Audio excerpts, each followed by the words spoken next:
Salut Joseph, merci beaucoup d'avoir accepté l'invitation. Ça fait un petit moment qu'on se court après. Et là, au moins, on a pu profiter de notre présence à Paris tous les deux pour se voir. Donc, ça me fait plaisir. Avant de commencer, j'ai quelques questions flash à te poser. Ok, tu réfléchis pas, tu réponds. L'effet des chaussures carbone est-il surestimé sur la route? Non. L'effet des chaussures carbone est-il sous-estimé en trail? Oui. L'aérodynamisme va-t-il devenir une composante importante chez les élites? Je pense que oui. Les amateurs ont-ils une approche trop virtuelle du running? Peut-être un peu, oui. À la longue, les datas nuisent-elles au plaisir des athlètes? Pour les amateurs, oui. Pour les spectateurs, les datas nuisent-elles à la beauté du sport? Au contraire, non, pas du tout. Aujourd'hui, peut-on encore gagner l'UTMB sans l'aide de l'IA? L'IA, c'est assez général, je peux pas répondre comme ça, mais je pense qu'il faut utiliser au moins la science et peut-être un peu de data. Pourra-t-on battre le record du monde du marathon sans l'aide de l'IA dans les prochaines années? Honnêtement, l'IA, c'est trop général. Je refuse d'utiliser ce terme, mais ouais, avec de la data, je pense que ça va être compliqué d'aller plus loin. Ouais. Au moins sur la nutrition, etc. J'aime bien parler un peu de trail et de marathon et de route ou d'athlète en général. J'ai l'impression que le trail a un peu d'avance en termes de science et de data sur l'athlète. Tu le ressens, ça? Je le ressens, je l'explique en partie du fait que, en fait, c'est un sport qui est très difficile justement à modéliser. Et en fait, on n'a pas de... Lequel? Le trail. D'accord. Parce qu'on n'a pas justement d'indicateur de puissance, on n'a pas comme en vélo, comme en athlète, on a des temps. En fait, en athlète, on a des temps, donc tu sais exactement les temps que tu fais, etc. Nous, en fait, on était obligés de créer des modèles pour comprendre comment allait justement la physiologie. Et en fait, je trouve que ça se retrouve assez dans les athlètes eux-mêmes. Les athlètes de trail, je trouve, ils sont beaucoup plus connaisseurs de la physiologie que les athlètes d'athlète. Je sais pas, corrige-moi si c'est pas le cas, mais il y a des athlètes en athlète qui arrivent, qui se disent ok, je dois faire un 64 secondes au 400, et en fait ils ont aucune idée de pourquoi, c'est juste le coach qui leur a dit, alors qu'en trail ça arrive jamais, on sait toujours pourquoi est-ce qu'on fait sa séance. Et du coup je pense qu'il y a quand même plus de connaissances physiologiques, et du coup c'est vrai que le trail pour moi est un peu en avance par rapport à ça. Je suis d'accord avec toi, mais moi j'avais une autre analyse. Je pensais que c'était ce qui bridait un peu les athlètes, c'était un peu ce côté fédéral, un peu, alors que le trail s'est développé un peu par le privé et a parfois un peu d'avance sur le public, non? C'est une deuxième option que moi je valide aussi complètement.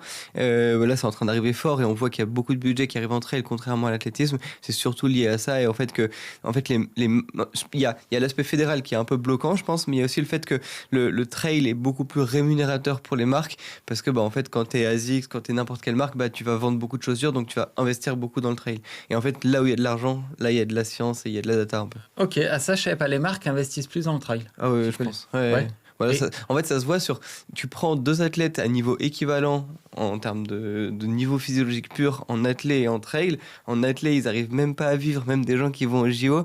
Et en trail, on a des petits jeunes, des cadets qui ont 6 000 euros, 8 000 euros déjà de subventions. Donc, c'est cool. En athlète, on a quasiment personne qui a plus d'1 million d'euros de salaire et de contrats comme ça. Et en fait, en trail, il y a ce côté nature, je pense, qui fait vendre un peu. Il y a le marathon qui sort peut-être un peu du lot quand même. Ouais. En marathon, c'est vrai. Ouais. On va pas refaire toute ta bio, tu l'as faite plein de fois. En gros, ça me va très bien. Tu es un mathématicien qui est devenu data scientist. D'ailleurs, c'est quoi le terme français de data scientist? Il n'y a pas tellement de termes. Moi, je dirais scientifique de la donnée, mais c'est vraiment la traduction littérale. En fait, c'est maths appliquées. C'est comment est-ce qu'on utilise les mathématiques dans le monde quotidien. Ça peut être sur de la vente, ça peut être sur du marketing, sur des publicités, etc.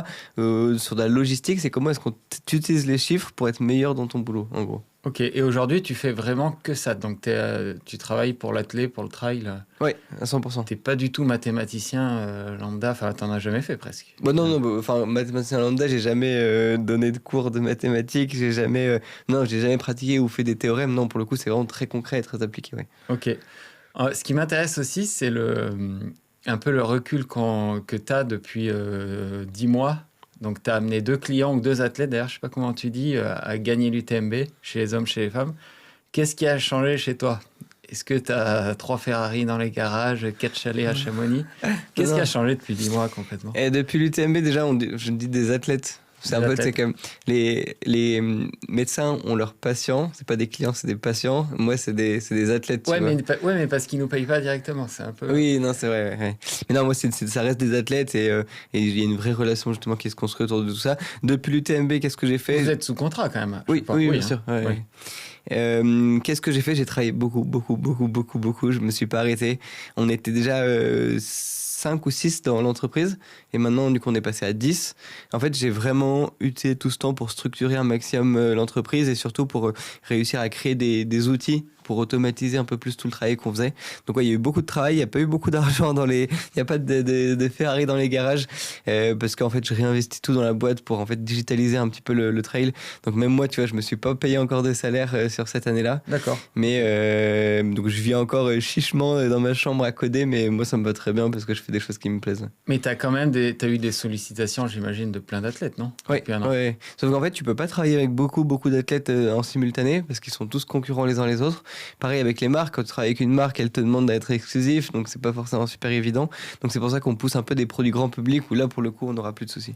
Ok. Et par exemple, les athlètes, c'est écrit dans les contrats, il y a des clauses anti-concurrence et tout? Ouais, Ouais. le non-competing agreement.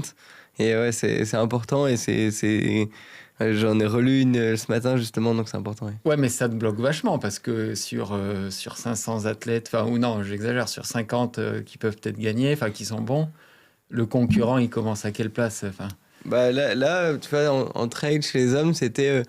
Je pouvais prendre qu'un seul athlète au-dessus de 900 en Cotitra, ah oui, ok, c'est ça. en Coty TMB, donc c'est quand même assez emmerdant, quoi.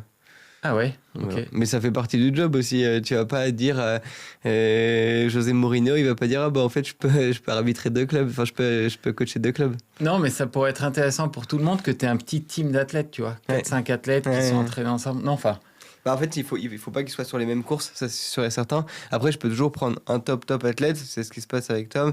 Et après, justement, une espèce d'académie où c'est des athlètes plus jeunes qui peuvent éclore dans le futur. Mais pour l'instant, il n'y a qu'un seul chez les hommes et une seule chez les femmes. ouais, parce que regarde, si on prend l'exemple de Sawé et Kejelcha en marathon, on va en parler un peu. Ouais. Ils ont le même agent. Ouais. Donc, tu vois, ils ont peut-être fait leur chrono à Londres parce qu'ils étaient tous les deux. Et les marathons d'après, il en place un à Berlin et un à Valence pour Ouais, non, les bien sûr. Priceman et tout. Ça peut être intéressant aussi. Ouais, mais je pense qu'on a un sport qui est beaucoup à la victoire et pas au chrono. Donc Oui, c'est c'est vrai. une vision et une lecture un peu différente. Et nous, ce qu'on veut, c'est gagner. On s'en fout de faire 19h30 ou 20h45. C'est une victoire, c'est le palmarès qui compte. Là où, en fait, en athlète et sur marathon, c'est plus le temps, Ouais. je trouve. Et, comment tu arrives En fait, ton champ de compétences, il va d'où à où, toi, finalement? Il s'est un peu élargi au fur et à mesure. Au début, c'était vraiment l'aspect très mathématique, vraiment d'essayer de comprendre les données, de répondre aux questions des coachs, des kinés, etc., en regardant et en mettant des capteurs. Après, au fur et à mesure, je me suis quand même beaucoup formé sur la physiologie même, parce que je suis coureur moi-même, donc forcément, je l'ai fait pour moi, et c'est important. Tu peux pas être un bon mathématicien si tu connais pas la nutrition, la physio, le fonctionnement du corps humain, etc. Donc, il y a toute cette partie un peu plus expertise où je peux discuter et dialoguer avec des experts. Et ensuite, au fur et à mesure, j'ai trouvé que mon rôle s'est un tout petit peu agrandi vers un peu la performance en général, et notamment la protection de la performance. Et en fait, j'ai souvent été en relation avec les athlètes et les marques pour justement protéger les athlètes un peu des marques, pour essayer justement d'imposer du repos, pour leur permettre justement de leur enlever leur charge mentale sur plein de sujets différents. Un truc que je disais souvent, mais à Chamonix, ça m'arrivait d'aller promener les chiens de Tom parce qu'il fallait justement lui enlever cette charge mentale et qu'il avait besoin de ça, de faire des réservations de booking de voitures, etc. quand on va partir sur la hard rock. Donc il y a aussi cette logique qui me plaît aussi pas mal, de voir la performance un peu dans son ensemble. Ouais. Donc, en fait, tu es connecté à tout le monde, autant au kiné qu'au manager, presque peut-être à sa femme, j'en sais rien. Ah ouais, on discute beaucoup, ouais. Et ce que tu dis, c'est marrant, sur la charge mentale, j'ai vu que tu travailles maintenant avec Théo Détienne. Théo Détienne, il est hyper médiatisé, je pense, plus enfin, en tout cas présent sur les réseaux. Et est-ce que dans tous les modèles que tu crées, est-ce que tu le prends en compte, ça? Ouais, chaque athlète est vraiment unique et du coup, il faut prendre un peu ce côté particulier de Théo qui peut être extrêmement énergivore, c'est ce que je pensais au début, mais aussi une source d'énergie aussi de son côté. Donc en fait, c'est comment est-ce que tu en tires le meilleur, comment est-ce que tu le cadres un peu dans sa vie pour que il perde pas d'énergie à droite à gauche, mais qu'il garde quand même ce côté déconne et plaisir, parce que en fait, ce qui est important, c'est de s'amuser, quoi. Mais tu arrives à le modéliser vraiment, à le coder, je sais pas comment on dit les termes. Ça rentre dans nos paramètres, ouais. Ah oui, ça rentre dans tes paramètres. Ouais, complètement. Par exemple, là, tu vois, on a testé sur 2 courses qu'il a fait, justement des stratégies un peu différentes qui prenaient ça en compte, et du coup, on a eu pas mal de choses intéressantes, ouais. Et lui, il est ouvert à ça et tout? Honnêtement, il est méga ouvert et moi je l'ai trouvé assez impressionnant sur sa capacité à faire confiance, justement à s'ouvrir, à tester des trucs qu'il avait jamais fait. Et on a été tous surpris, je pense, dans l'équipe de la façon dont il l'a fait. Ouais. Et ça risque pas de créer un conflit entre une marque qui lui demande de faire 3 interviews et toi qui le freine, enfin ça crée pas. Mais alors moi je vais être très clair là-dessus. Le but pour la marque, c'est que l'athlète gagne la course à la fin de la saison, qu'il aille gagner une UTMB. Et du coup, honnêtement, ils ont quel intérêt de mettre 3 ou 4 interviews qui vont pas faire tant de buzz que ça, alors qu'ils peuvent attendre en le laissant tranquille pendant sa préparation. Après, il gagne l'UTMB, après il fait 1000 fois plus de vues, et là, Brooke s'est mis en avant dans tous les sens. Ouais, mais il y a une différence majeure quand même, c'est que l'interview, t'es quasi sûr de faire un peu de vues, gagner l'UTMB, la probabilité est quand même plus faible. Nous, on est des joueurs et on va aller le gagner, c'est pour ça. Donc, ouais. il y a vraiment et puis même, tu pourras pas savoir si. Enfin, il faut tout mettre. On est tellement sur des marges très très fines en ultra trail que tu es obligé justement d'aller pousser là-dessus. Ouais, parce que le problème de cette charge mentale, tu vois, des interviews comme on fait là, moi je ressors, je suis fatigué en fait. Quand tu es focalisé, je trouve intellectuellement, dans la vie, on est rarement focalisé pendant 1 heure. Ouais. Et je trouve que c'est hyper crevant. Les mecs comme ça avant l'UTMB, je sais pas comment ils font. Enfin... Ah, mais là, il y a beaucoup de trucs qui vont sauter. Ouais. Ah ouais. Ouais. Est-ce que ça va changer un peu l'UTMB par rapport à l'an dernier? Ça a été pas mal critiqué quand même. Le fait qu'il y ait trop d'influenceurs, etc. Ouais, je suis d'accord. Moi, je suis plus de la vieille école là-dessus parce que forcément, j'ai vécu dans le trail depuis que je suis petit. Je pense que c'est aussi bon pour le développement du sport. Ça a été critiqué, bien sûr, mais en fait, c'est un peu la règle du business. Il y a des gens qui viennent, tu vas pas leur empêcher de venir. Ça fait s'intéresser beaucoup plus de monde justement au trail. Donc, non, moi, je trouve pas ça forcément très négatif. Et je pense qu'il faut juste bien cadrer les choses pour éviter qu'il y ait des bêtises qui se passent. Mais honnêtement, si on va dans cette direction, il faut quand même l'accepter, quoi. Et est-ce que tu travailles surtout sur l'ultra trail parce que ton métier t'amène, parce que c'est là où il y a le plus de paramètres à prendre en compte, ou est-ce que tu aimerais travailler sur le marathon, faire d'autres choses? Il y a 3 raisons pour lesquelles j'ai choisi l'ultra et le trail. C'est parce que déjà, moi j'appréciais beaucoup, j'en faisais moi-même, donc forcément il y avait une connaissance terrain hyper importante et un amour aussi de mon côté. Le deuxième point, c'est ce que tu dis, c'est le fait qu'il y ait beaucoup de paramètres à analyser, donc ça rend le métier encore plus intéressant. Et le troisième point, c'est que c'est un sport qui n'était pas encore médiatisé et pas trop fermé. Et du coup, en fait, ça m'a permis justement de rentrer là-dedans, de faire un peu nos preuves et après d'aller dans d'autres sports. Et là, c'est ce qu'on est en train de faire. Et ça rejoint un peu la première question du départ, enfin la différence entre trail et route. Et les trailers sont plus ouverts, tu trouves? Ouais, 100%. Parce que justement, en fait, ils étaient... Déjà, c'est un sport jeune, donc on n'a pas eu d'entraîneurs fédéraux, entre guillemets, de 60 ans qui avaient des principes idées, exactement. Et je pense que le fait d'être dans l'inconnu, ça rajoute quand même un stress. Quand tu pars sur 160 bornes, en fait, il n'y a personne qui va pouvoir te dire faut partir à telle allure, tu vois. Donc c'est ce qu'on vient un peu apporter. Du coup, est-ce que, comme c'est pas un sport mature, en gros, c'est ce que tu dis, est-ce qu'il y a une énorme marge de progression là? Je pense. L'UTMB, ils vont descendre d'1 heure ou 2 ou... Peut-être pas 1 heure ou 2, mais je pense que oui, ça peut bien descendre à 100%. Je pense qu'il y a encore des augmentations de fou. C'est pas du tout un sport qui est suffisamment optimisé, même on le voit dans la professionnalisation des athlètes, on en est loin. Donc je pense honnêtement ça va descendre fort. Et pour le coup, c'est un sport où la professionnalisation, elle va apporter vachement parce que les volumes d'entraînement sont tellement énormes. Ça va tout changer, quoi. C'est pas comme... Quand je parle de professionnalisation, c'est pas d'être à temps plein, c'est d'être professionnel dans sa pratique. Donc c'est justement de prendre le temps, de bien se reposer, de pas avoir trop d'interviews. Enfin, moi je pense qu'un athlète professionnel, c'est quelqu'un qui fait le moins possible d'interviews en fait là-dedans. Et je pense qu'effectivement ça a beaucoup apporté. J'ai oublié tout à l'heure de rebondir, mais ça me revient en tête. Tu parlais de ce que tu as fait pendant 1 an, de développer des outils, etc. Déjà, j'ai vu hier ou avant-hier que tu avais acheté que vous aviez investi dans un local à Chamonix, je pense. Et développer des outils, tu peux en parler un peu? Parce que moi, pour le coup, je les ai, ces outils. Là, carrément.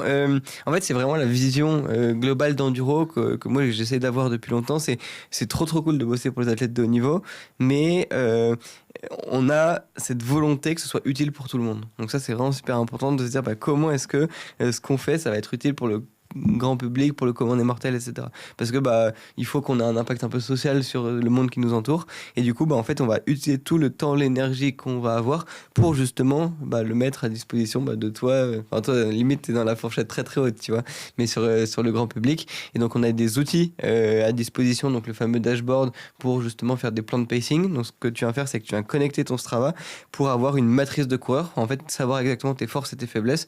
Et ensuite, on est capable de déterminer différents protocoles et notamment des pacings de course pour tes trails. Attends, tu peux l'expliquer ça? Alors, parce que moi, j'ai connecté mon Strava Enduro. Ouais.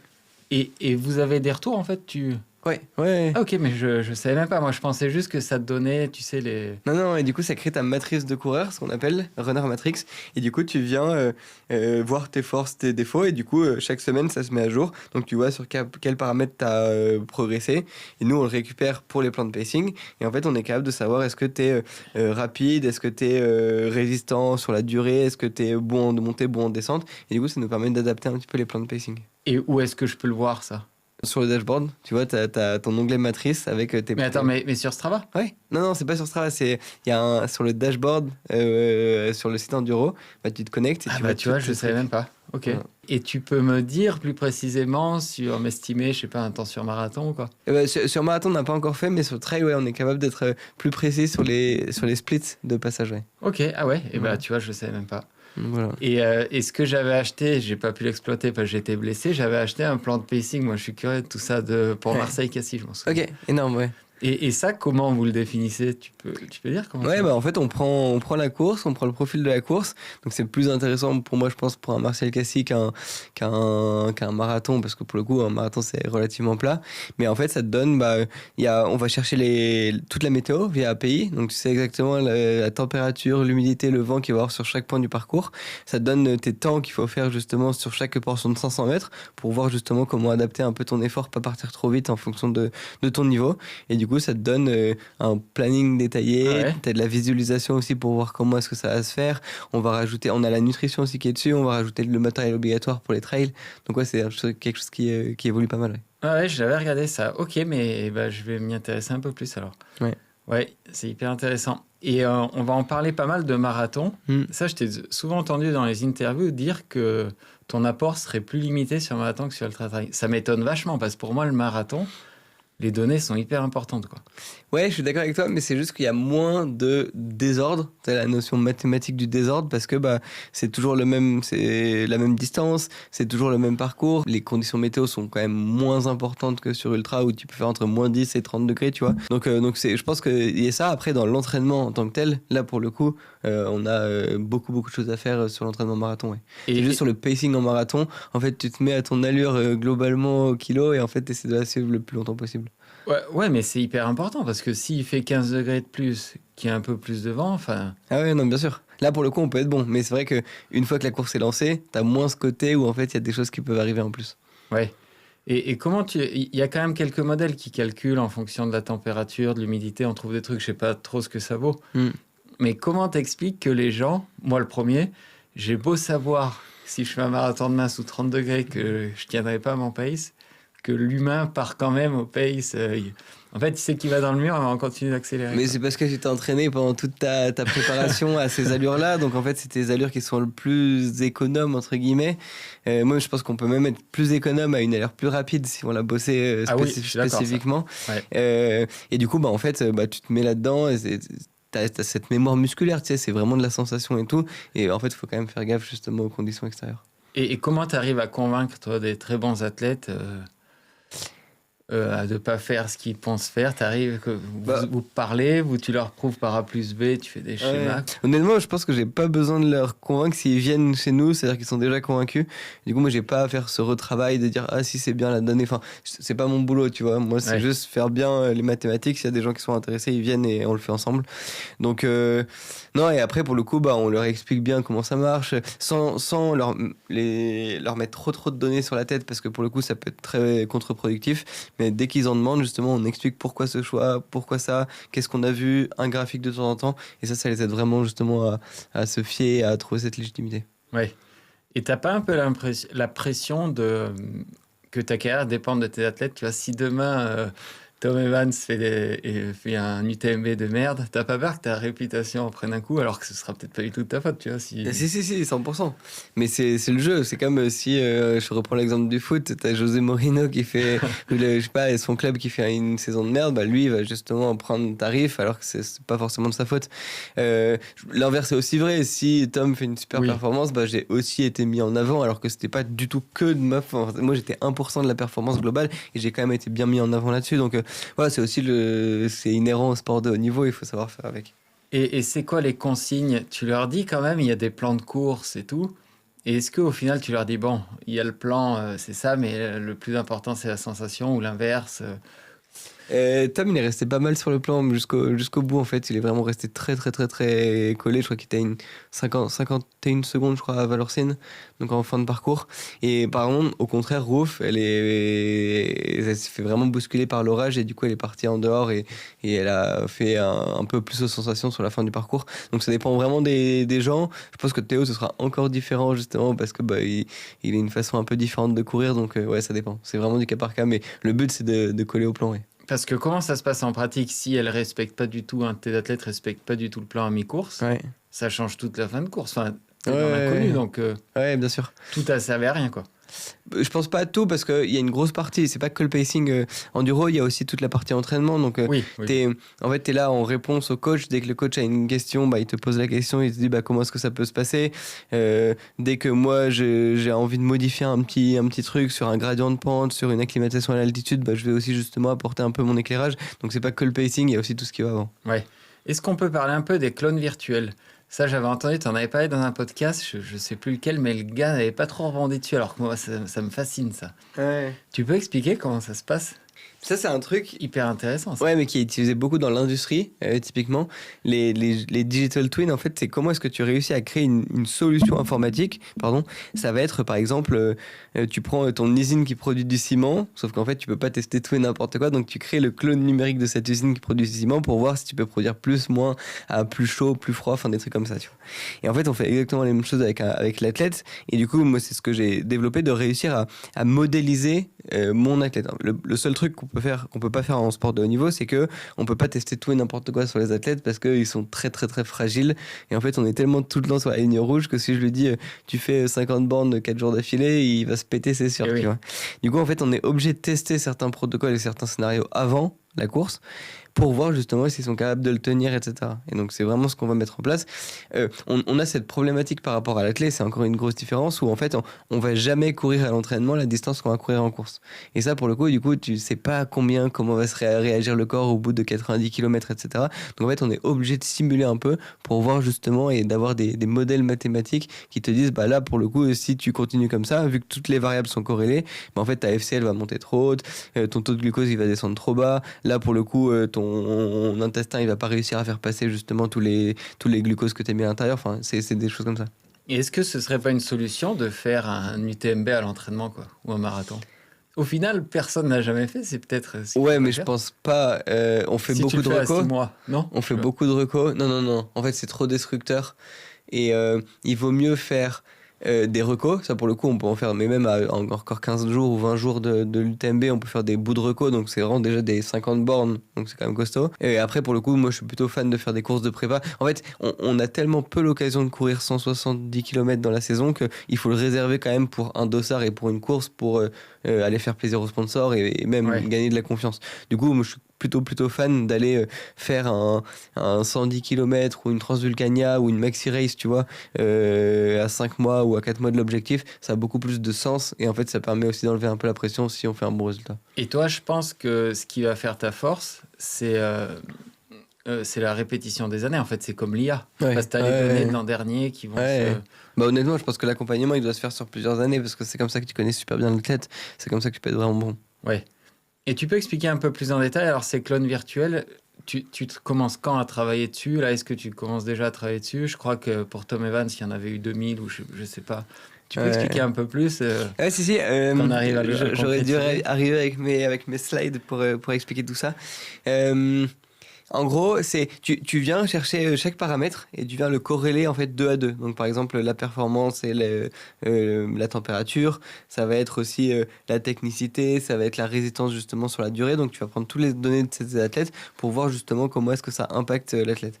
Et ensuite, moi ce que je fais, c'est que je crée plusieurs sous-digital twin. Donc ça va être tous les facteurs limitants en fait du corps. Donc ça va être la résistance musculaire, ça va être la résistance cardio-respiratoire, ça va être la capacité d'apporter aussi du sucre et de l'énergie justement à nos muscles, ça va être le tampon lactate, des trucs comme ça, tu vois. Et, en fait, et même s'il a mal dormi la nuit d'avant et tout, ça va aussi Ou c'est vraiment les données physiologiques C'est-à-dire quoi, enfin, mal dormi, on regarde la HRV et s'il y a une mauvaise HRV, justement, on va le prendre en compte. Ok, t'as pas un clone avec les données si la nuit a été bonne et le même clone avec les données si la nuit a été mauvaise? Bah non. Si, avec la HRV, avec si, la en fait, HRV, ça rentre en compte dedans, ou en regardant les données d'entraînement, potentiellement, tu vois que c'est moins bon que ce qu'on aurait attendu, donc tu peux dire, il est dans un jour 100, tu vois. Non, on réfléchit beaucoup autour du jour 100, c'est comment est-ce que l'aspect de fatigue psychologique, de fatigue générale, elle peut se retrouver dans la performance. Ça, c'est pas évident, mais on essaie beaucoup de bosser là-dessus pour comprendre comment ça arrive. Attends, c'est marrant parce que j'avais écrit cette question. Et si le jour 100 existe, ou si tu arrives toujours à l'expliquer physiologiquement? Non, il y a plein de trucs qu'on sait pas encore dire, honnêtement. Ça reste encore un mystère. Mais à ton avis, ça existe ou on peut savoir ce que c'est? Je pense que le jour 100...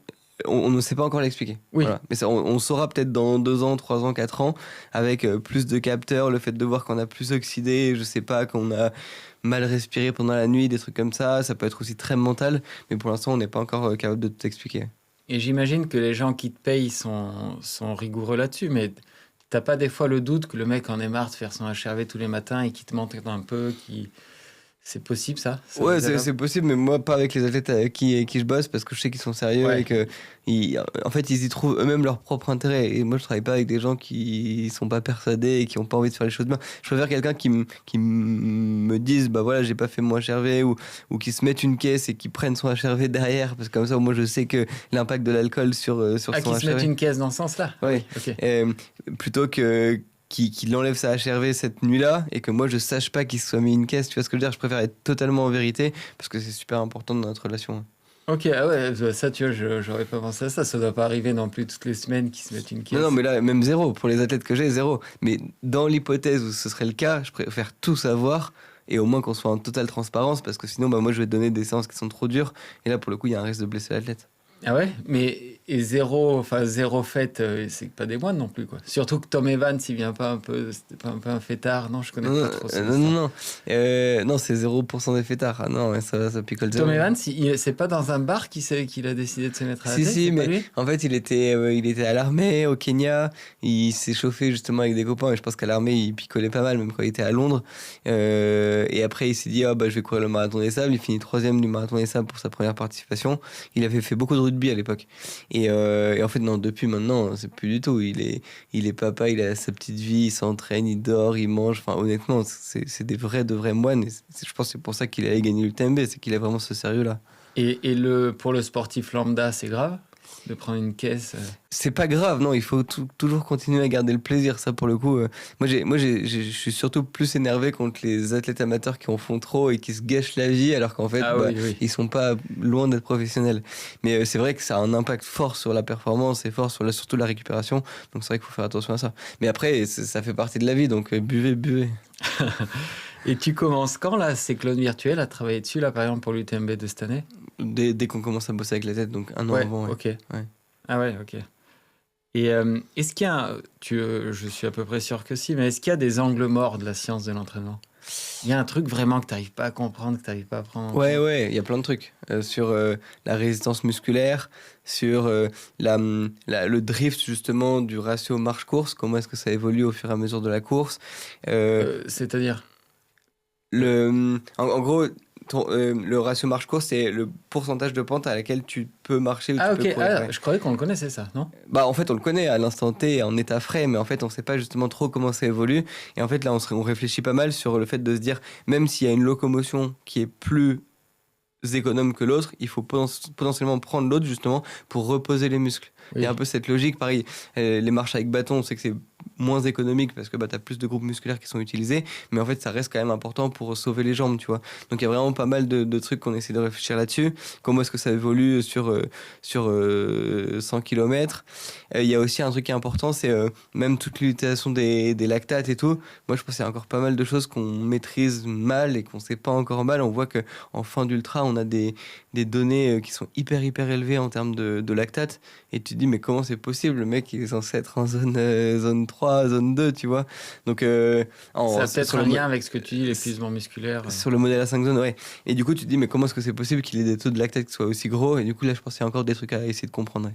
Et ça te donne pas envie de développer des trucs industriels, quoi, des outils dans l'industrie, justement, de ça? Bah, du hardware, jamais. Parce que c'est trop difficile et honnêtement, c'est pas du tout notre métier de faire du hardware. On bosse avec des marques qui font ça très bien, donc génial. Mais par contre, et on revient justement sur le local là qu'on a acheté, le laboratoire qu'on a acheté à Chamonix. Le but, c'est en fait de tester tout ça, mais pendant des années et des années, et en fait d'avoir nous les meilleures data, les meilleures formules pour avoir les meilleurs algorithmes. Donc c'est vraiment l'objectif et c'est un peu l'écosystème qu'on est en train de créer en fait avec Enduro, c'est de réussir à avoir notre laboratoire de performance qui fait qu'on va devenir les meilleurs du monde parce que on sait, on est vraiment super bon sur tout ce qu'on calcule. Ouais. Et ça va pas faire peur aux gens, ça, de venir chez vous et de dire oh, putain, je vais être analysé, on va utiliser toutes mes données. Moi, je pense qu'il y a des gens ils sont complètement fous de ça et ils trouvent ça hyper intéressant et surtout on les aide pour leur performance. Donc en fait, on les aide à être meilleurs et nous on réussit à comprendre un peu plus le corps humain. Donc je pense que tout le monde est gagnant. Ouais. J'ai oublié des questions que je vais te poser. Ouais, tu peux en parler un peu justement alors, tout ce labo? Ouais, carrément. Moi, c'était un rêve depuis 3 ou 4 ans que j'avais. J'en parlais beaucoup autour de moi, mais il n'y avait rien de très concret. Et en fait, l'idée, c'est de se dire qu'on a besoin d'avoir des données de très bonne qualité. Parce que on dit souvent en data science, garbage in, garbage out. Donc, ce qu'on met garbage, des données d'entrée de merde en entrée, ça va donner des données de prédiction de merde en sortie. Et du coup, c'était assez compliqué parce que nous, quand on prend nos athlètes, on les envoie faire des tests aux US, au UK, en Nouvelle-Zélande. Et en fait, on n'a jamais le même protocole. Enfin, si, on peut imposer le protocole, mais jamais le même praticien, le même tapis, la même humidité, la même température et tout. Et ça vient biaiser justement nos données. Même le masque en tant que tel, on voit qu'il y a justement des choses qui sont un peu fausses. Et du coup, nous, on aimerait bien être beaucoup plus précis là-dessus. Et c'est pour ça qu'on va avoir notre masque avec notre humidité, notre température, notre tapis. Et en fait, on change pas du tout ça. Et au moins, on est conscient de ça. Déjà, rien que nous, pour les coureurs sur route, le tapis, ça change tout. Un tapis bien calibré, enfin, tu vas en salle de sport, tu te mets sur un tapis, ils vont pas à la même allure. Hein. Ouais, c'est hyper important, ouais. Si, la question me revient, est-ce que les données, t'en utilises en temps réel sur un UTMB, par exemple? Est-ce que tu as un retour? Je sais pas. Ça, justement, tu n'as pas envie de le créer, ça d'avoir... Si, on l'avait pas fait sur l'UTMB d'avant. Là, on va essayer justement de le tenter pour avoir des données en temps réel. On avait essayé avec Garmin, avec le LTE, mais finalement, ça n'avait rien donné. Pour le coup, ça peut être intéressant justement pour vérifier si l'athlète est pas dans un jour sans en fait et de voir que pacing donné, il est trop haut en fréquence cardiaque par exemple. Donc ça pour le coup, ça peut être, on se dit il est en jour 100, donc justement on va le faire réduire justement sur le pacing initial. C'est ce qu'on appelle les what if et qui nous aident pas mal en course. Donc ça, en fait, le futur, c'est d'avoir des athlètes avec écouteurs que tu guides en direct. Je sais pas si c'est le futur et je pense qu'on va se faire retoquer par World Athletics avant ça et heureusement, hein, parce qu'en vrai ce serait un peu triste, je pense, d'avoir des gars sous oreillette. Après en vélo, c'est ça. Hein, ouais, c'est vrai, mais y en a beaucoup qui gueulent un peu là-dessus et je pense qu'on a quand même un ADN beaucoup plus nature que le vélo. Donc moi, honnêtement, je pense que je serais pas fan que tous les athlètes aient des oreillettes. On perdrait un peu, et même les athlètes eux-mêmes, je pense qu'ils perdraient un peu le plaisir. Ouais. Ah ouais, mais ça m'étonnerait pas que certains tentent. Ouais. Tout ce que tu fais. Et on va tenter, honnêtement, parce que le but, c'est d'aller pousser un peu plus l'innovation, et tant que c'est pas interdit, on va le faire, tu vois. Mais j'espère que ça va vite être interdit, tu vois, pour quand même qu'on garde cet esprit-là. C'est vrai qu'en course à pied, il y a le risque du dopage, mais il y a peu de cas de triche. Il y en a eu sur le marathon des sables, un gars, il était soupçonné de cacher des œufs durs, je crois. Mais on n'entend pas d'histoire de triche, alors que ce serait assez facile finalement. Non? De tricher comment? En prenant un hélicoptère? Non, le gars, je sais pas, il y a bien des zones qui sont pas couvertes par le GPS, tu triches, enfin je sais pas, je vois... Ouais. Non?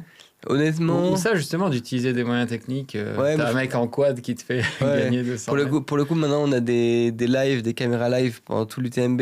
Ouais, pour les meilleurs, c'est vrai Donc que ça, c'est c'est au moins c'est cool. Il y a plus de problème. Et puis même, c'est pas l'esprit du sport. Enfin, on fait pas ça.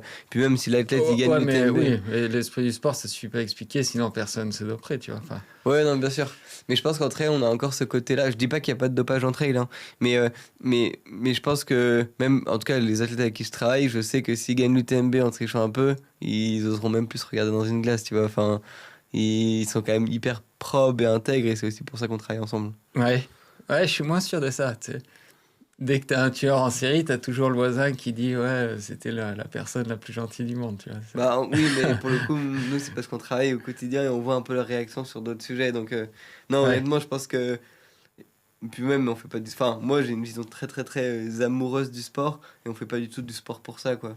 Il y a peut-être des équipes qui essayent de le mettre en place, mais moi, c'est pas du tout ma façon de voir les choses. Et je pense qu'en trail, on est encore un tout petit peu préservé de tout ça. Ouais. Tu as été confronté au dopage déjà?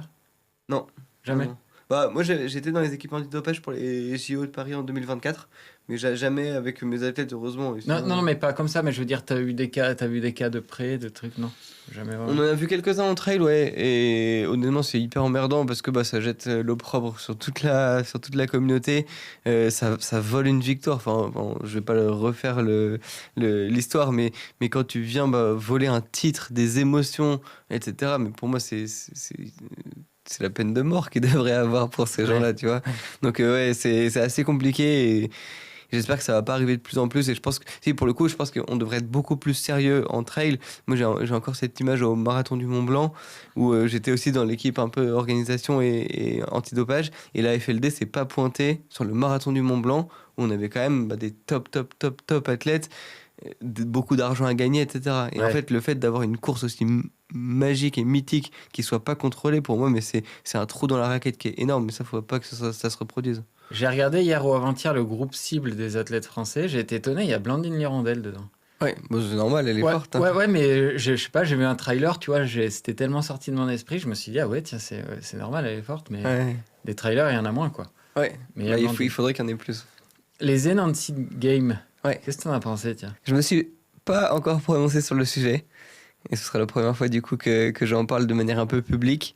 Bon, ça a floppé. Je sais pas si on devait s'y attendre ou pas. Il n'y a pas eu les perfs escomptés. Ça, je pense que c'est assez compréhensible. Je suis assez d'accord avec les gens qui disent que tu prends le 50e mondial, même si tu le dopes tout ce que tu veux, t'arriveras pas à le faire pousser un peu plus loin. Je pense que c'est très mauvais pour l'image du sport en général. Par contre, moi, ça m'aurait pas mal intéressé sur l'aspect technique, vraiment Oui. technique. Et par exemple, en fait, de développer bah, des nouvelles chaussures qui sont interdites par World Athletics, d'avoir des pacers sur le marathon, tu vois. Ça aurait été vraiment intéressant. On l'a vu un peu avec une combinaison spéciale, je crois, sur les 50 mètres en natation. Pour le coup, pousser un peu des trucs comme ça. Je trouve ça assez marrant quand même. Et limite, moi je m'attendais à ce qu'ils fassent le 100 mètres et en fait le stade ce soit pas un stade plat, ce serait un stade avec 20%. Bah, moi, je pensais qu'ils allaient mettre Ou une des voiture souffleurs, avec ouais, un ouais, aspi, qui tu est de vois. l'aspi, des trucs comme ça, ouais. Moi ça m'aurait fait vachement marrer honnêtement. Je trouve ça. Ouais, en vrai, ça reste mauvais pour l'image du sport, ça c'est sûr et certain. On ne doit pas du tout promouvoir le dopage, mais par contre, ça aurait été marrant de pousser un peu la technologie, et ça, ils l'ont pas trop fait à ce que j'ai vu, donc voilà. Mais tu penses pas que c'est un peu une excuse et que c'est un projet sociétal un peu plus large? Enfin, on s'éloigne un peu du sport, mais... Je sais pas. Non, mais c'est juste des gens qui veulent faire de la visibilité, etc. Pour moi, il y a rien d'autre. C'est juste un milliardaire qui s'est dit, ok, bah, je veux faire un sujet qui détonne un peu. Ah, on va faire des jeux dédopés pour voir. Il y a un côté un peu, je pense, social et humain. J'espère qu'ils vont l'utiliser comme ça. C'est en fait d'avoir dopé des athlètes, de voir potentiellement bah, Voilà. les avantages et aussi tous les effets secondaires qui peuvent arriver. Complètement. Mais j'espère qu'ils vont donner toutes ces données à la FLD et à l'agence antidopage, justement pour dire, bah voilà, quand un mec prend de l'EPO pendant tant de temps, et bah déjà, il a les cheveux qui deviennent verts, enfin je raconte n'importe quoi, tu vois, mais il a ce signe très particulier qu'on peut détecter, donc ça veut dire qu'à partir de maintenant, vous pouvez détecter tous les gens qui prennent de l'EPO, et surtout, je pense que pour le passeport biologique, moi c'est quelque chose qui m'intéresse beaucoup, l'antidopage, c'est vraiment de dire, bah ce clone numérique, on peut le créer pour les athlètes, et en fait, on va se dire, bah si tu prends de l'EPO, bah ton clone, il va évoluer comme ça, tu vois, sauf qu'en fait, il faut pouvoir tester ça. Et en fait, honnêtement, les jeux dont tu parles, c'était vraiment le laboratoire parfait pour tester comment évolue de manière très médicale. Donc c'est pour ça que moi, j'étais pas 100% contre, justement, quand j'ai vu le truc, parce que moi, je voyais le projet médical derrière qu'on pouvait faire. Moi aussi, j'avais une curiosité, en fait. Si c'est bien utilisé. Ouais, ok. Est-ce qu'on peut... mais en tout cas, ce serait intéressant pour toi, comme tu dis, que le clone virtuel, enfin, d'avoir un cas de PO et voir si ses stats redescendent, j'en sais rien, au bout de 4 ans. Ou... ce serait intéressant scientifiquement. Ouais, complètement. Et je pense que c'est le cas où on peut le faire. Un autre cas où on peut le faire, c'est l'alpinisme, pour le coup. C'est un sport où il y a pas de... Je sais qu'il y a des athlètes qui prennent un peu des calmants, etc. Il n'y a pas de vrai contrôle antidopage. Moi, je travaille beaucoup justement sur l'altitude aussi, donc ça peut être intéressant. Et après, c'est un peu plus controversé, mais je pense dans les forces armées, moi, je suis persuadé que Israël ou la Russie, ils dopent. J'espère qu'ils le font, tu vois, leurs soldats pour être meilleurs sur le terrain, pour être plus lucides, pour dormir moins longtemps. Enfin, je vois pas un monde où en fait ils le feraient pas. Et du coup, en fait, on pourrait utiliser la recherche qui est faite sur ces soldats pour en fait l'utiliser pour faire être meilleur dans l'antidopage en fait. Ouais. Tu parlais, là ça me vient, on parle de produits. Tu parlais de taux de lactate très élevé sur Tom Evans à la fin de l'UTMB. Ça aussi, ça entre en compte, prendre du bicarb à 1h30 de l'arrivée. C'est la grande question, honnêtement. Physiologiquement et théoriquement, ça ne sert absolument à rien parce que justement, il n'est pas censé en produire. Après, quand tu vois les taux, c'était pas sur l'UTMB, c'était sur le Tenerife et c'était sur l'UTMB de Kylian pour le coup, où effectivement, tu as des taux qui sont monumentaux. Et tu te dis, est-ce que ça peut du coup être important là-dessus? Pourquoi est-ce qu'ils se forment? Est-ce qu'ils se dégradent derrière? Enfin, tu vois, il y a plein de questions sur lesquelles on n'a pas encore de réponse, mais c'est vrai que ça peut être une réponse. Ouais. Et tu peux prédire, je pense que oui, mais des abandons du coup sur UTMB dans tous tes modèles? S'il part trop vite, oui. Oui, clairement. En fait, la façon dont tu lances tous les jumeaux, il y en avait 10 000 là, cette année avec Tom en fonction des conditions météo, etc. En fait, je peux en faire 100 000. Quand je t'avais entendu, j'avais compris 2000 alors. Okay, c'était 1700 la première année avec Rouf et après 10 000 avec Tom cette année. Et en fait, tu prends tous tes jumeaux et tu regardes lequel... craque, tu vois ce que je veux dire? Et en fait, si ça part trop vite, tu vois qu'en fait il se met dans le rouge et qu'il est pas capable de bien terminer la course. Donc oui, en fait, tu prévois les abandons de cette manière-là. Ok. Et donc ça, tu peux lui dire au ravito quand tu passes ces trucs, fais gaffe, là tu vas dans le mur. C'est comme ça que ça marche. Ouais, clairement. Ok. Comment tu vois le sport en 2050? Le trail, tiens. Je le vois bien déjà. Enfin, je pense que c'est un sport qui va pas mal marcher, qui va être vraiment intéressant, assez médiatisé aussi. Je pense qu'on va faire beaucoup de progrès sur l'image. Ouais, sur l'image, sur la télé, sur les stats, même sur la connaissance en tant que telle. Je pense que c'est hyper important de créer des récits autour des athlètes. Je pense que c'est ce qui manque un peu aux coureurs kényans en trail, mais aussi sur route. On ne peut pas s'identifier à eux parce qu'on ne connaît pas leur histoire. Ils n'ont rien d'attachant un peu dans la mesure où ils n'ont pas d'histoire à raconter, tu vois. Donc là, je pense qu'on va faire quand même un énorme steps et les athlètes vont devenir des personnalités publiques. Donc ça, je pense que ça va vraiment aider. Sur l'aspect performance en trail, je pense qu'on va vraiment exposer beaucoup de records parce que c'est encore un sport jeune et donc on va avoir, je pense, beaucoup de gens qui vont s'y mettre et on va peut-être avoir des circuits un peu différents et notamment des structurations différentes pour les équipes, peut-être avec un système avec le vélo, on ne sait pas, on va voir. Ouais, ce serait intéressant. Ça, tu t'en inspires beaucoup du vélo, toi? Ouais. Sur l'aspect holistique, pour le coup, à fond, parce que je pense que c'est super important quand un athlète arrive, qu'il discute avec un expert, mais quand il discute avec les autres experts, qu'il soit au moins au courant de son bilan médical, entre guillemets, et de comment est-ce qu'il fonctionne. Ça, c'est super important, on gagne beaucoup de temps. À l'époque, c'était vraiment le coach qui bossait d'un côté, le nutritionniste qui bossait d'un autre côté, et ça, pour le coup, c'est hyper contre-productif, alors que là, si on a cette équipe à disposition, c'est vraiment intéressant. Est-ce que tu as des concurrents, toi, que ce soit à l'étranger ou en France? Oui, je pense. Ah, mais t'en es pas sûr? Il n'y a pas un congrès chaque année de data scientist mondial, ça n'existe pas? Non, mais après, j'ai un métier qui est assez différent avec différentes facettes. Donc, tu peux dire qu'un coach, c'est un de mes concurrents, un coach adverse. Tu peux dire qu'un data scientist, c'est un de mes concurrents. Tu peux dire quelqu'un qui fait du testing, c'est un de mes concurrents. Tu peux dire quelqu'un qui fait de la vulgarisation scientifique, c'est aussi un de mes concurrents. Mais personne de très... je pense qu'on se tire tous vers le haut et c'est cool d'avoir des concurrents. Non, mais un concurrent, je veux dire un homonyme, un clone, quoi. T'as quelqu'un qui fait exactement la même chose que toi? Le même métier? En France? Quand j'ai commencé, non, pas du tout. Il y en a d'autres aujourd'hui. Et après, je pense que ceux qui s'intéressent vraiment, moi je pense à Rémi Rivet, tu vois, qui est à fond dans la physio et le testing, qui est peut-être un peu moins data. Pour moi, c'est un entraîneur, non, Rémi Rivet? Oui. Mais un très bon entraîneur bien sûr. Et qui fait de la vulgarisation. Non, il est vraiment bon. Et c'est lui qui entraîne Hugo Deck, donc forcément, il y avait un peu cette rivalité. Et qui d'autre Si, il y a Heitor Viribey de l'équipe Salomon, donc ils sont en train de monter aussi une équipe en interne. C'est pas du tout un concurrent, c'est juste moi je dirais un confrère, un collègue, quelque chose comme ça. Oui, non, mais je voulais dire quelqu'un qui fait le même job que toi. Ouais, je sais pas s'il est aussi data, mais je sais qu'il est très très très scientifique, qui met pas mal de choses en place au niveau holistique. Donc mais c'est super positif pour le sport. Hein. Heureusement. Et quand tu fais un prêt à la banque ou quelque chose, t'écris quel métier, toi? Ils doivent Moi, j'ai écrit justifier pendant un quart d'heure, non? Mathématicien. Non, j'ai écrit performance analyst, mais c'est marrant parce que justement, je suis allé à la banque pour faire un prêt et du coup, je dis bonjour, j'explique un peu mon sujet et le mec me dit ouais, ça va être un peu compliqué. Je sais pas quoi, il comprenait pas grand chose. Il y a son collègue qui passe dans le bureau, qui me reconnaît et qui va lui taper sur l'épaule et qui lui dit si, fais-lui le prêt. Et du coup, il dit si, je peux vous faire un prêt. Pour te dire à quel point, en fait, quand t'es connu dans le milieu, c'est quand même plus facile. Et en fait, quand t'expliques à quelqu'un, mais pareil, quand t'es en date, t'expliques à une fille qui connaît rien au sport ce que tu fais, elle te dit c'est trop compliqué. Ouais. Quand elle te connaît d'avant, c'est quand même un peu plus facile, tu vois. Ouais, j'imagine. Est-ce qu'il y a, toi, quand même un aspect des data que t'aimes pas? Quand ça marche pas, oui. Pour le coup, je pense qu'il faut faire très attention. Je suis pas du tout l'ayatollah des données qui dit il y a que ça, il y a que ça. Non, au contraire, il faut faire super attention. Mais il y a pas un côté que tu peux trouver pervers, toi, personnellement, ou je sais pas, quand toi tu pratiques, que t'aimes pas, que... Non, tout est bon à prendre si c'est bien. Ouais, mais si c'est bien, moi, il y a plein de données que je regarde pas, il y a plein de trucs où je fais pas attention. Quand je vais courir de temps en temps et que j'ai pas envie de regarder, je regarde pas. En fait, c'est toi qui te mets ta propre limite. Donc oui, il y a plein de côtés un peu négatifs, mais en fait, tant que tu mets ta limite, en fait, tu prends que ce qui est bon, quoi. Ouais. Et je parlais un peu de tes concurrents, d'ailleurs, justement. Ouais. Est-ce qu'il y a un espèce, vous qui êtes un peu des geeks, c'est un truc qui me dépasse complètement, est-ce qu'il y a un système un peu d'espionnage, de contre-espionnage des concurrents et tout? Tu peux t'en inspirer? Je pense que tu cherches à te renseigner sur le profil des autres coureurs en tout cas. C'est super important quand tu fais un briefing de course. Tu te dis, on sait qu'un tel, il est fort en montée, il est fort en descente. Donc c'est là où tu pourras faire la différence. Ça, c'est super important. Et du coup, tu regardes ses courses auparavant. Donc oui, il y a un peu...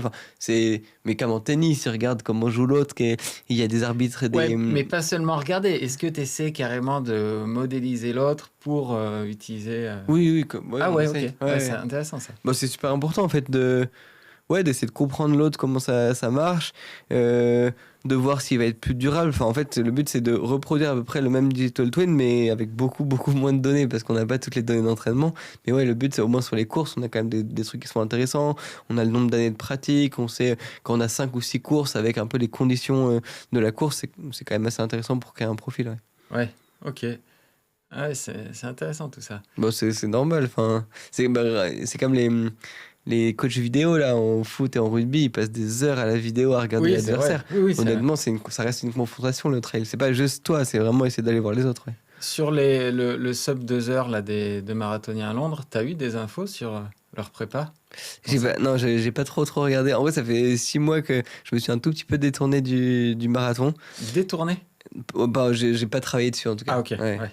Mais non, je pourrais pas te dire exactement ce qu'ils ont fait. J'ai pas regardé en détail. Ah ouais. Toute leur stratégie nutritionnelle. Je sais qu'ils étaient haut en glucides. Moi, c'est un truc que je défends depuis longtemps, qui est vraiment important aussi. Sur 2 heures, ils étaient quoi, 115 ou 120? Ouais, 115, 115 ouais. Donc ce qui est assez énorme. Je pense que le deuxième était moitié moins, ou en tout cas pas autant que lui, ce qui montre déjà qu'on peut faire la même chrono avec deux stratégies différentes. Donc l'être humain est très différent et très personnel entre guillemets. Et du coup, le premier message que je voulais dire quand je vois ces deux perfs, c'est que c'est pas en faisant 120 grammes que vous allez faire moins de 2 heures, tu vois, parce que l'autre a mangé beaucoup moins. Mais je pense que c'est quand même super important. Il y a 4 ans ou 5 ans sur marathon, les mecs qui se pointaient, ils ne mangeaient pas de la course. Et ça, pour le coup, je pense que c'est une erreur qui est phénoménale. Je pense que la nutrition, elle est super importante et faut réussir à aller pousser des hauts grammages en glucides, encore une fois pour les élites. C'est un des facteurs qui fait que les performances. Moi, je pense que c'est un des facteurs principaux qui fait que. À 100%. Ouais. Le facteur principal Ouais. qui fait. Mais je pense qu'il y a la nutrition, il y a aussi l'entraînement, le fait de Oui. s'entraîner plus précis. En fait, c'est pas plus ou moins, c'est vraiment plus précis, aux bonnes allures. Ça, c'est aussi fondamental de bien connaître son corps. Et après, l'aspect technique des chaussures aussi, ça, c'est exceptionnel. Hein. Ouais. Et l'entraînement précis, le problème en marathon, je veux bien, mais en trail, comment vous faites? On fait pas mal à AFC et on regarde justement l'état de charge et l'état de fatigue. Donc ça, c'est des trucs qu'on monitor pas mal, ouais. Et en Ouais. fait, on est même encore meilleur parce que en marathon, tu dis, bah voilà, on te calcule en début de saison tes allures, bah tu sais que tu dois travailler à 3,18 ou 3,20 ou 3,15.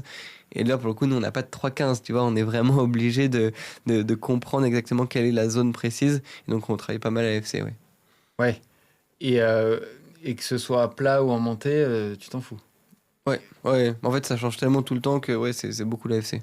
Ok. On fait quelques séances de développement quand même à plat. Là, pour le coup, tu as des allures. Mais sinon, dès que tu as un peu de dénivelé ou même de la technicité au sol, c'est pas du tout la même chose. Ouais, Ils en font un peu de piste, tes athlètes? ouais. Ah ouais, pas mal. Oh, c'est important, pas forcément. Non, pas énormément non plus. Mais c'est vrai que c'est quand même des qualités à développer. Et moi, je pense que pendant l'hiver, il faut pas mal bosser la vitesse. Ouais. Ouais. Et ça, et on n'en a même pas parlé au final, mais Tom Evans, il a un entraîneur autre que toi? Ouais. Oui. C'est Scott Johnson. Et Qui vous a- vous engueulez pas, enfin vous. Ah, mais on passe 3 fois par semaine au téléphone ensemble. Non, on s'entend vraiment bien. Et honnêtement, ça se passe pas comme ça avec tous les entraîneurs. Hein. J'ai en Ouais. tête en trail aussi avec d'autres entraîneurs avec qui c'est juste le courant n'est pas passé parce qu'ils étaient pas ouverts sur le truc ou ils posaient pas les bonnes questions, etc. Mais lui, Scott, on s'entend super bien et honnêtement, on discute beaucoup. Dès qu'il pose une question, moi je réponds. En fait, il est vraiment curieux et il m'utilise un peu justement pour faire des visualisations, pour avoir mon avis par rapport aux données. Donc ça, c'est vraiment une relation qui marche très bien. Pourquoi est-ce qu'on voit pas plus d'Africains en ultra trail? Parce que il y a plusieurs réponses. Je pense que la première, c'est qu'il n'y a pas assez d'argent. Et je pense qu'il y a aussi un critère financier dans l'avenue des Africains. Ça va peut-être évoluer au fur et à mesure. On voit que ça arrive fort avec les Golden Race Series où les prize money ont quand même évolué. Le deuxième, c'est qu'ils ont pas encore les bonnes capacités physiologiques justement pour briller sur déjà trail court.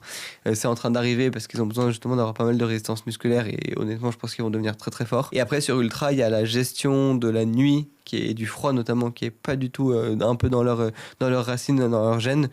Ça va s'apprendre et ils vont devenir très forts, mais je pense qu'on a encore un petit buffer de 3, 4, 5 ans avant qu'on ait des top athlètes africains sur l'UTMB qui sont performants. Et peut-être culturellement aussi, quoi. Enfin, Et culturellement, oui, bien sûr. Ouais.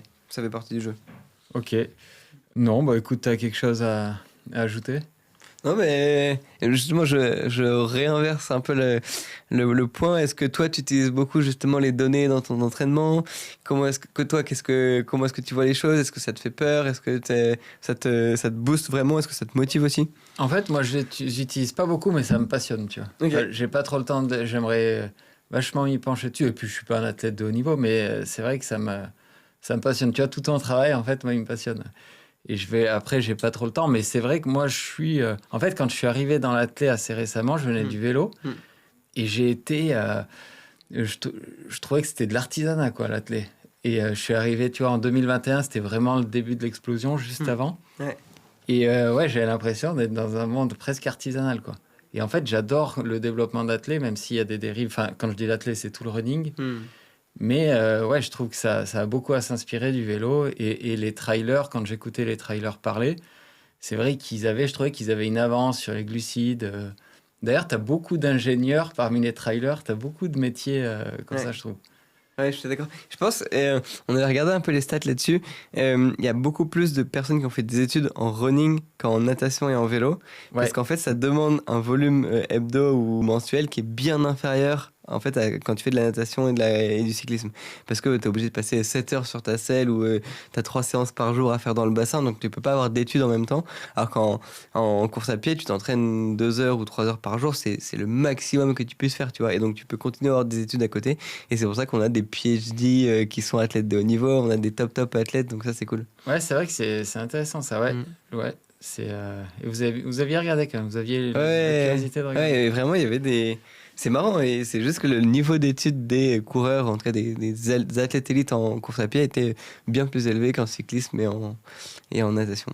Ouais, et quand tu vois des athlètes qui travaillent un peu comme un Yann Schröb et tout, ils n'ont pas tellement envie de faire ça à plein temps. Enfin, ils sont Ouais. presque contents de travailler à côté de... Ouais. Bah, tu vois, on a eu un peu cette réflexion, je pense à Antoine Chervolin aussi, qui est un Ouais. athlète de trail, qui lui disait je veux rester chez On parce que j'ai besoin d'avoir ça pour pas avoir trop de pression pendant l'année, comme ça, même si je foire ma course, bah, je sais que j'ai un boulot donc j'ai pas à m'en faire. Et quand même, il a pris la décision cette année de devenir vrai athlète professionnel, au moins de tester 1 an. Et j'ai trouvé ça hyper intéressant de se dire, bah, il refusait avant et là, il s'est quand même donné là-dedans. Donc, il faudra lui poser la question à la fin de la saison, est-ce que c'était un choix payant ou pas? Et pour rebondir là-dessus, moi, il y a 1 an ou 2, j'avais pris 6 mois de sabbatique Ouais. presque, où je m'étais dit, allez, j'en avais marre du boulot, je me consacre un peu, j'essaie de courir plus, et je courais presque moins. Parce qu'à pas avoir une vie cadrée, tu sais, tu repousses un peu, et je courais finalement moins que quand je travaillais, tu vois. Ouais. Mais est-ce que tu passais beaucoup plus de temps à récupérer, faire du Non. renfort? Ah, même pas. Non, Ok. non, j'imagine que ouais, c'est Ok. marrant. Les vies cadrées, je trouve que ça apporte beaucoup au sport. Ouais. Ça aide beau. Enfin, je pense que ça dépend beaucoup des gens. Je pense que dans tous les cas, si tu veux être bon, il va falloir passer professionnel. Enfin, pour moi, il n'y a pas un monde où c'est tellement demandant l'entraînement. Enfin, on dit du coup travailler et courir 2 heures ou 3 heures par jour, mais après derrière, tu as minimum genre 3 heures ou 4 heures de sommeil qui sont importants. Tu as de la récup, tu as des bottes, tu as du renfort. Enfin, honnêtement, tu as tellement de choses à faire dans ta vie que tu es obligé d'être un moine un peu. Enfin, c'est ma vision. Soit un moine pendant 2 3 ans, 4 ans, et après, tu pourras kiffer, faire ce que tu veux. Mais il faut vraiment passer, être très presque ennuyeux, tu vois, dans sa pratique, parce que bah, on dort, quoi. Ouais. Et toi, on n'en a pas parlé de toi, mais en athlète, tu fais quoi en trail? T'as quel âge déjà, toi, Joseph? Tu me donnes combien? Une trentaine d'années. 28. 28 ans, ouais. Ouais. Et moi, je fais beaucoup de trail, pas mal d'alpi aussi. Moi, c'est vraiment des sports qui me plaisent. J'ai dû réduire à fond avec le boulot et tu dois bien t'en rendre compte.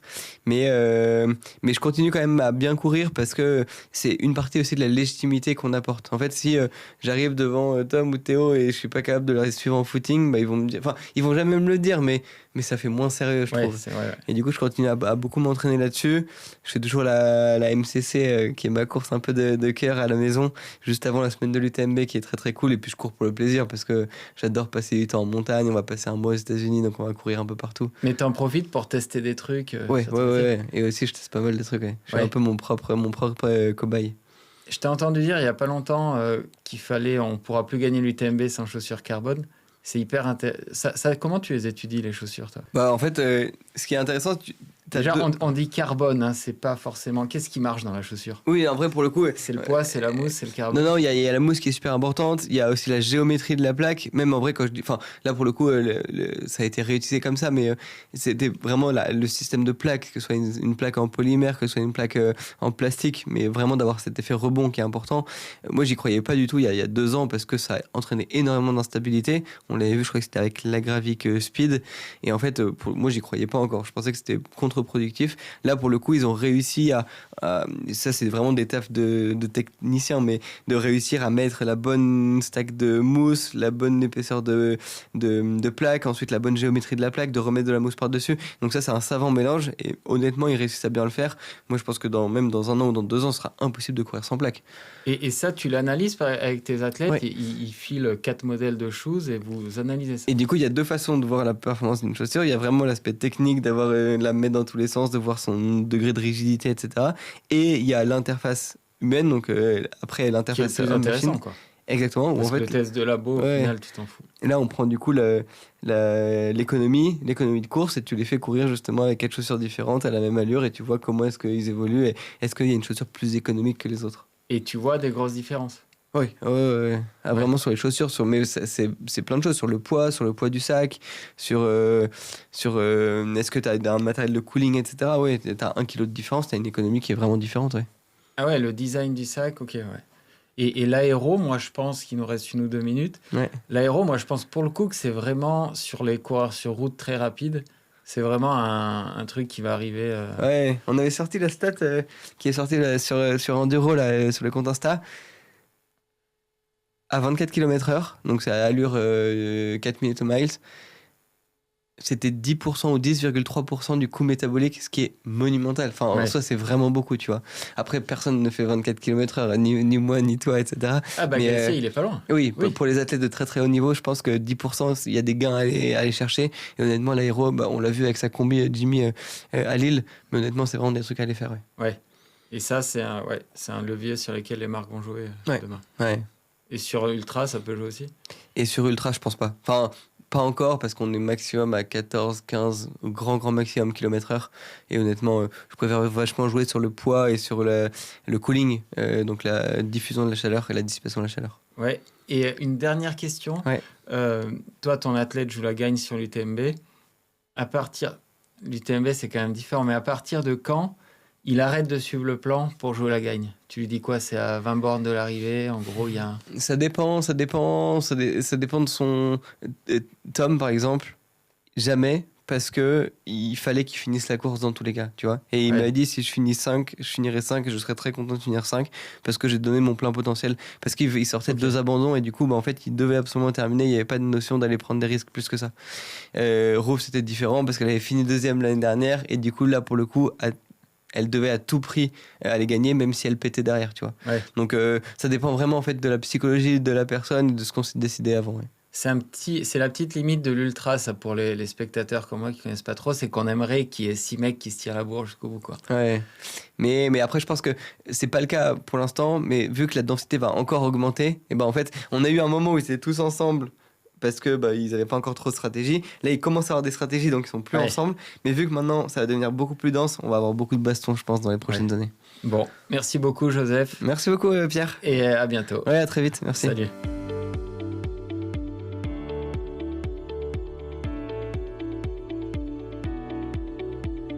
Born Podcast.